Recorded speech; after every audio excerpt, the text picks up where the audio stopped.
رزق میں برکت کا ایک بہت بڑا ذریعہ شکر ہے۔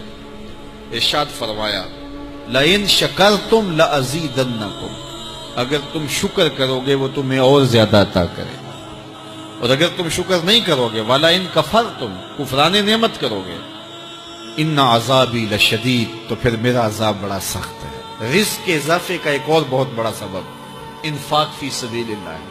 اللہ فرماتا ہے جو تم خرچ کرتے ہو تو جو چیز تم نے نکال دی اس کی جگہ اللہ تمہیں اور عطا کر دیتا ہے۔ بعض اوقات ہمارا یہ ہوتا ہے کہ کوئی آدمی مالی بحران میں آ گیا تو وہ کرتا کیا ہے کہ جو راہ خدا میں دینے کا کھاتا تھا پہلے اسے کلوز کرتا ہے۔ یہ فلاں مدرسے کو دیتے ہو یہ بھی بند کر دو، یہ مسجد کو دیتے ہو یہ بھی بند کر دو، یہ فلاں غریب کو دیتے ہو یہ بھی بند کرو، حالات ٹائٹ ہو گئے ہیں۔ لیکن 5 گاڑیاں ہیں تو 2 گاڑیوں پہ گزارا کر لیا جائے، پیٹرول بچے، یہ نہیں ہو سکتا۔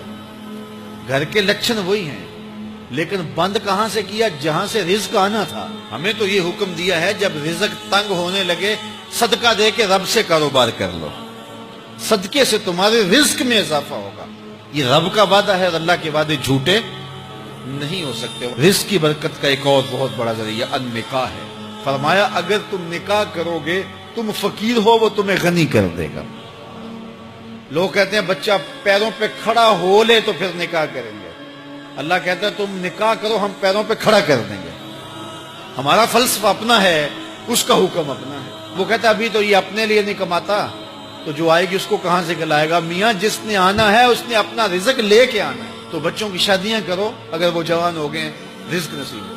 اپنے اہل خانہ کو نماز کے حکم دینے سے رزق بڑھتا ہے، کیونکہ جو صبح کا وقت ہوتا ہے یہ رزق کے بٹنے کا وقت ہوتا ہے، اور جس گھر میں صبح کے وقت لوگ سوئے ہوئے ہوتے ہیں وہاں بے برکتیاں ہوتی ہیں۔ تو طلوع فجر سے لے کر کے طلوع آفتاب تک اپنی اولاد کو، بیوی کو، بچوں کو نہ سونے دیں۔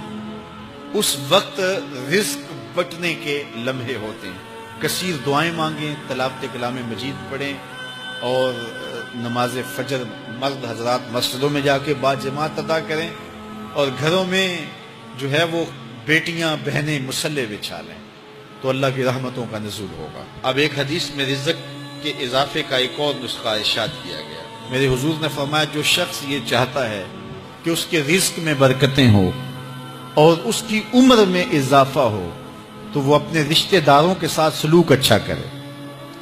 رشتہ داروں کے ساتھ اگر اچھا سلوک کرو گے تو پھر تمہارے رزق میں برکت ہو۔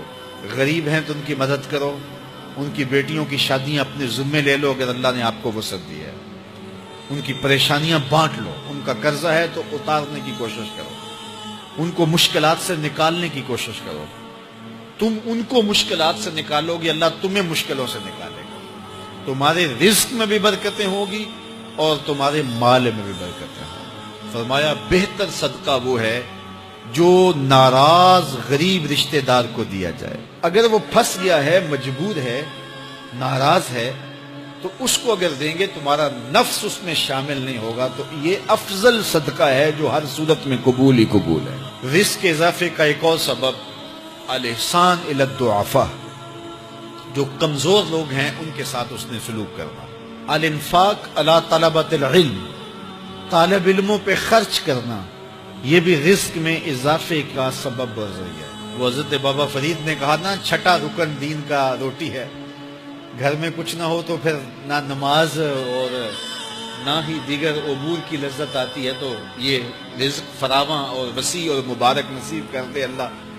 تو اس کے لیے ایک اور وظیفہ میں دیتا ہوں، اور وہ یہ کہ مغرب کے بعد 21 مرتبہ سورۃ الکوثر پڑھ لیں، کثرت ہو جائے گی انشاءاللہ۔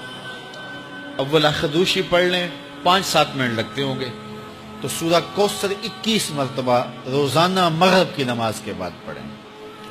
اور اگر بہت زیادہ مسائل ہیں تو ہر نماز کے بعد پڑھ لیں، تو انشاءاللہ آپ دیکھیں گے کہ گھر میں برکتیں اترتی محسوس ہوں گے، انوار کا نزول ہوتے محسوس کریں گے۔ تو یہ وہ رزق کے اسباب ہیں، اگر ہم اختیار کر لیں تو ہم اللہ کی خاص رحمتوں کے حقدار ہوں گے۔ اللہ ہم سب کو رزق حلال، رزق وسیع، رزق سہل، رزق مبارک، رزق فراواں نصیب فرمائے۔